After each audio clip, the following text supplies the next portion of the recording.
Alors, on a quand même une actualité qui est vraiment poignante, avec une actualité extraordinaire, et notamment, on a eu enfin des nouvelles de Gérard Larcher.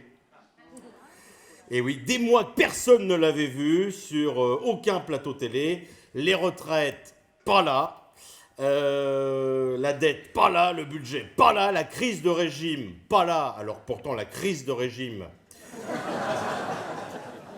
ça le concernait au premier titre. Il fait partie des corps constitués, même bien constitués. Hein. Et bref, tous les sujets de société, Larcher, pas là.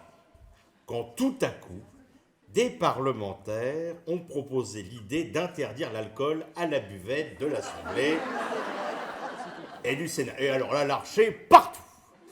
Voilà un homme qui a le sens des priorités. Hein, et puisque rappelons que Gérard Larcher est le seul à qui, quand on lui fait une prise de sang, c'est qui va faire les vendanges. Quand il dort la bouche ouverte, il y a un pic de pollution le lendemain. C'est terrible. Alors, d'anciens députés et sénateurs ont également réagi à cette proposition. Jean-Louis Borloo, qui a dit si à la buvette j'avais économisé tout ce que j'ai bu, eh ben, qu'est-ce que j'aurais pu me payer comme apéritif? Ah oui. Jean-Pierre Raffarin, qui a dit les parlementaires sont quand même assez grands pour savoir eux-mêmes quand s'arrêter. Moi, par exemple, j'arrête de boire quand je n'arrive plus à lire l'étiquette. Sage précaution. Et enfin, Jean Lassalle, qui a dit le verre de trop, c'est celui qu'on croit se servir alors que la bouteille est déjà vide. C'est plein de sagesse. Ah, alors là, l'affaire Brigitte, vous avez suivi le procès sur l'affaire Brigitte Macron. Alors, en tout cas, pour faire taire la rumeur, l'Élysée a produit une preuve irréfutable que Brigitte est bien une femme. Ils ont publié une vidéo de Brigitte en train de faire un créneau.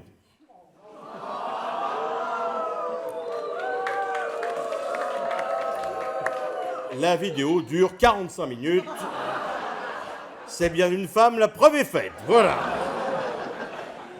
Libération de Boualem Sansal, pardon. Réjouissons-nous quand même de cette libération du grand écrivain Boualem Sansal. Et en même temps, nouvelle humiliation pour la Macronie qui réclamait sa libération depuis 2 ans. Et finalement, c'est le chancelier allemand qui a obtenu sa libération après une seule demande.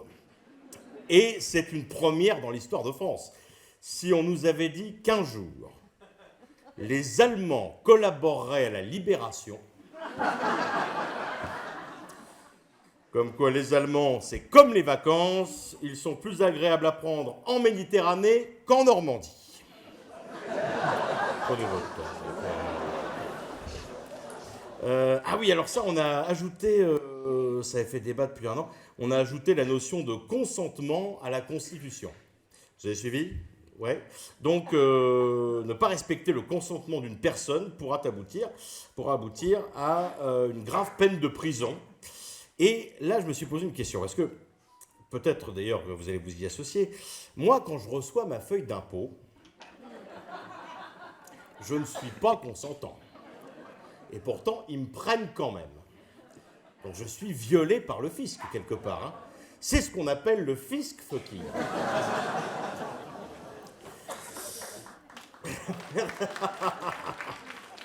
Ah, malgré la fermeture des maisons closes, j'ai un chef de claque, là. Hein. Oui, parce qu'il faut quand même se rappeler que le trésor public est le seul trésor qu'on ne cherche jamais, mais qui vous trouve toujours. Affaire des poupées Shine. L'entreprise accusée d'encourager la pédophilie, le Vatican porte plainte pour concurrence déloyale.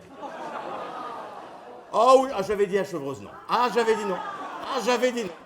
J'avais dit non. La tournée du chanteur Kenji se fera finalement sans orchestre. Les cuivres ont disparu. Pas non plus, on va... Il y a du déchet, hein, aujourd'hui. Affaire Sarkozy, on en parle?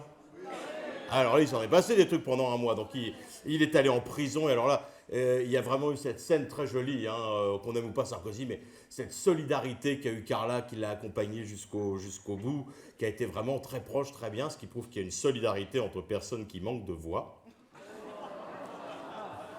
Ah oui, parce que si Carla jouit comme elle chante, le petit doit faire ses nuits. Donc... Est-ce que cette solidarité s'explique puisque finalement c'est un petit peu antagoniste, parce que Carla, c'est au cours de ses auditions que ceux qui l'entendaient ont eu des problèmes d'écoute, alors que Sarkozy a été mis sur écoute par ceux qui voulaient l'entendre en audition. Ah, j'ai bossé, ah, j'ai bossé, ah, j'ai bossé, ah, j'ai bossé, ah, j'ai bossé, ah, j'ai bossé, ah, j'ai bossé. Nicolas Sarkozy, donc incarcéré, au bout de 2 jours, il aurait demandé une faveur, que les gardiens de la santé soient remplacés par les gardiens du Louvre. Le premier braqueur du Louvre qui a été interpellé à Orly, alors qu'il allait embarquer pour l'Algérie. Pour une fois qu'un Algérien voulait rentrer chez lui, ça passe mieux à Chevreuse, ça. Hein, j'ai une statistique, mais j'ose pas. Attends, ouais, j'ose. Statistique, 78% des Algériens disent aimer faire l'amour sous la douche. Les 22% restants, c'est parce qu'ils ne sont pas encore allés en prison.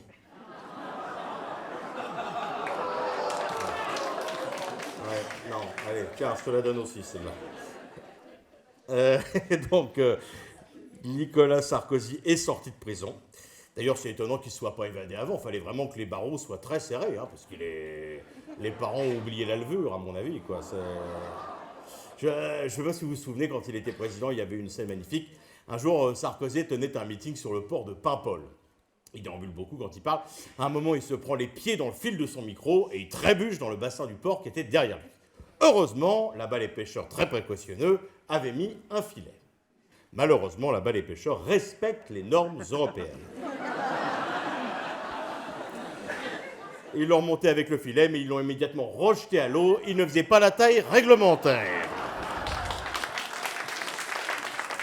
Et enfin, pour terminer, j'aimerais qu'on parle, on fera ça tous les mois, à chaque fois, donc on a des nouveaux candidats pour les présidentielles de 2027 qui se déclarent petit à petit. Alors là, ce mois-ci, on a eu Xavier Bertrand.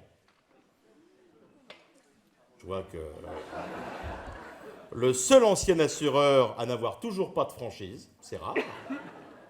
Sarah Knafo, vous voyez qui c'est?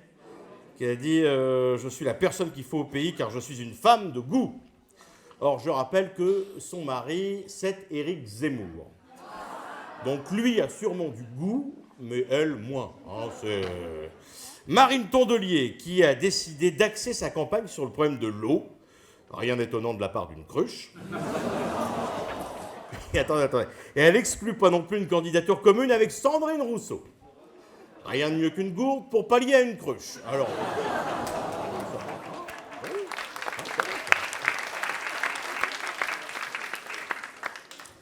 Qu'est-ce qu'on a d'autre? Ah oui, alors là, on en a un, mais c'est pas sûr. François Hollande voudrait revenir.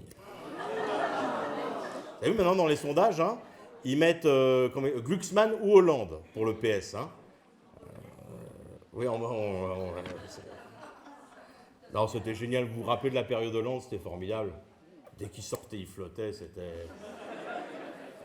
Avant, c'était en avril, ne te découvre pas d'un fil. Avec lui, c'était en mai, remets ton caouet, quoi. C'était formidable, ce Hollande. Il était magnifique. Et d'ailleurs, l'autre jour, il a regrossi. Là, vous avez vu, depuis que je sais, j'imite bien. Mais l'autre jour, je le regardais sur TF1, il dépassait sur France 2, dis donc. Il doit faire ses costumes chez Prénatal, j'en sais rien. Enfin, en tout cas, comme m'a dit son tailleur, difficile de trouver du tissu pour quelqu'un qui manque d'étoffe. Ah, j'ai bossé. Qu'est-ce qu'on a? Ah, le dernier candidat, donc Dominique de Villepin. Ah, ça pourrait jouer aussi, hein. Dominique de Villepin. Mais enfin, alors, de Villepin, on en pense qu'on en veut, mais il a quand même l'avantage de nous rappeler un peu la période Chirac, qui était quand même plus joyeuse que ce qu'on vit actuellement. Hein. C'était fort bien. Vous vous souvenez, tous les jours à l'Élysée, on recevait quelqu'un. Dans la même semaine, Omar Bongo, la reine d'Angleterre, Vladimir Poutine, Ariel Sharon, ils ne changeaient plus les draps, à mon avis. Ah, le pauvre Chirac, à la fin, c'était un peu tristounet. Vous vous souvenez, il avait un peu perdu la tête. Tous les jours, à midi moins quart, il prenait la poche qui était au pied de son lit. Il commençait à trouver que le Ricard avait un drôle de goût. Oh, d'accord. Et une petite anecdote, le jour où Chirac a quitté l'Élysée, Il va voir Bernadette et lui dit voilà, ma chère Bernadette, prenez ça, il lui donne une valise. Bernadette l'ouvre et à l'intérieur, elle voit 3 œufs et 1 million d'euros en petites coupures. Chirac lui explique, il dit voilà, ma chère Bernadette, dans nos 60 ans de mariage, à chaque fois que je vous ai trompé, j'ai placé un œuf dans cette boîte. Bernadette se dit il y a que 3 œufs, c'est formidable. Moi qui pensais être la plus belle bête à cornes de France, 3 œufs, c'est magnifique. Mais finalement, et les 1 million d'euros, Jacques, qu'est-ce que c'est? Il dit c'est très simple. À chaque fois que j'avais 12 œufs, j'allais les vendre au marché.